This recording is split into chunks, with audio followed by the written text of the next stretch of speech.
Long ago, in a quiet Japanese village, surrounded by rice fields and bamboo groves, there lived a farmer and his wife. They had many children, strong and hardworking. But their youngest son was different. He was small and weak, not suited for farm work. While his siblings carried heavy baskets and worked in the fields, the little boy sat quietly with a brush and paper. His eyes sparkled whenever he drew, and he drew one thing more than anything else: cats. He sketched cats in the dust, painted them on scraps of wood, and even traced their shapes on the walls of the barn.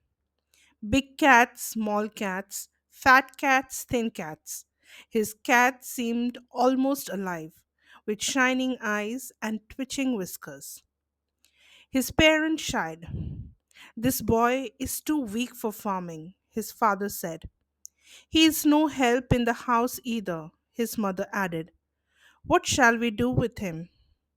At last, they decided to send him to the temple to study under the village priest. The boy was overjoyed. He loved the temple, with its tall wooden gates, its stone lanterns, and the smell of incense. The priest was kind and gentle, and he welcomed the boy warmly. "Here," said the priest, handing him a brush and a paper. "You will learn to read, to write, and to study the holy teachings." The boy nodded earnestly. He tried his best to practice letters, but again and again his hands wandered. Instead of writing, he drew cats. Cats on the margins of scrolls, cats on the walls of the study, cats on the sliding doors. One day, the priest discovered paw prints drawn all over the temple screens. He shook his head with a smile. "You have a talent, child, but remember this: don't draw cats when you should be doing other things. And most importantly, don't go where you don't belong." The boy bowed, though he did not fully understand. Despite the priest's patience, the boy could not stop drawing cats. Finally, the priest decided, "You are not suited for priesthood. You may be an artist instead." The boy, though sad to leave, set out to find his own path. He wandered from village to village, his brush and ink his only treasures. Everywhere he went, he drew cats. One evening, tired and hungry, he came upon an old abandoned temple on a hill. Its great wooden doors creaked in the wind. The villagers nearby warned him, "Don't go in there. A terrible goblin rat haunts the place." But the boy had nowhere else to sleep. He remembered the priest's word, "Don't go where you don't belong."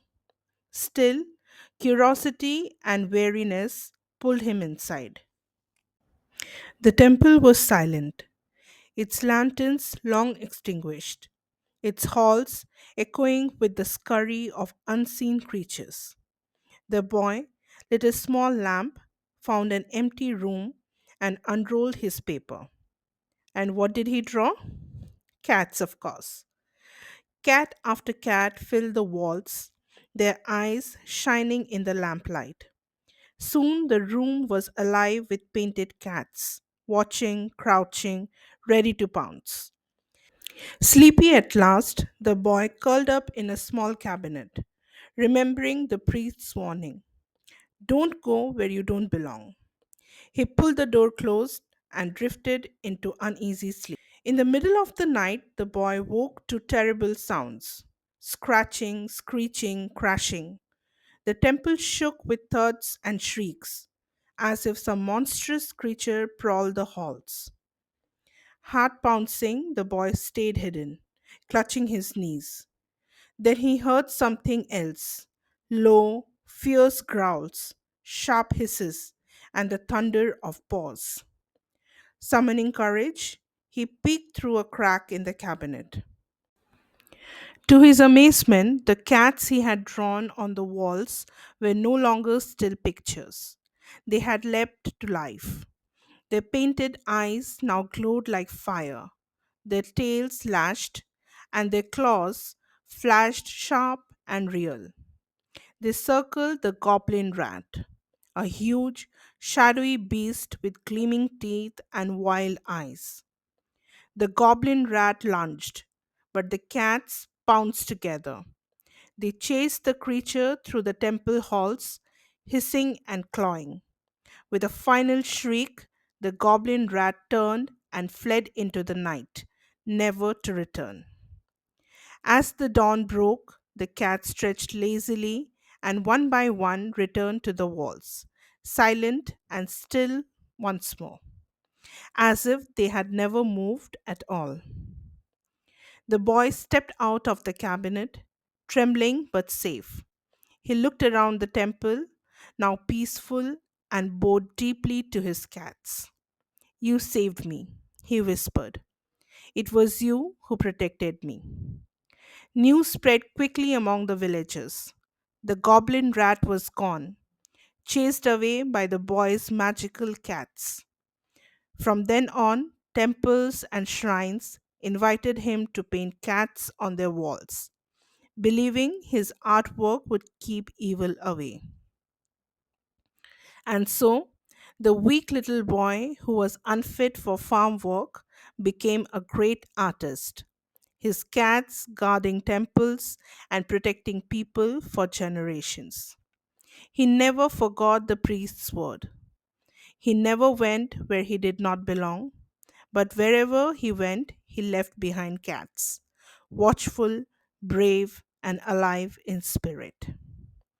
The life lesson that we get from this story is everyone has a unique gift. Even if you are not strong in one way, your talent can shine in another.